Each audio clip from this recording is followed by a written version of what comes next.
చూపించింది.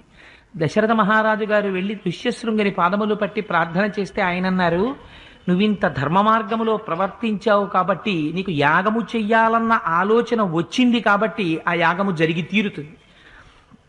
యాగము జరుగుతుంది, దానితో పాటుగా నీకు నలుగురు కుమారులు జన్మిస్తారు. ఎటువంటి కుమారులు? మహాశూరులు, విద్వాంసులు, లోకము చేత కొనియాడబడేటటువంటి నలుగురు కుమారులు కలుగుతారన్నారు. ఏనాడైతే ఋష్యశృంగ మహర్షి యొక్క అనుగ్రహం కలిగిందో ఆనాడే దశరథ మహారాజు గారికి సంతానం కలిగినట్టు లెక్క. యథార్థానికి ఆయన మాట నిజమవ్వడం కోసమని ఒక క్రతువు అనుషంగికంగా జరిగింది యథార్థం చెప్పాలంటే. అందుచేత ఆ మహానుభావుడు ఆశీర్వచనం చేశారు. చేసిన తరువాత చైత్రమాసంలో చిత్రా నక్షత్రంతో వచ్చేటటువంటి పౌర్ణమి నాడు యాగాశ్వాన్ని తీసుకొస్తారు. ఆ యాగాశ్వాన్ని తీసుకొచ్చి ఒక స్తంభం వేసి ఆ స్తంభానికి కడతారు. కట్టిన తరువాత బంధనం అంటారు. కట్టి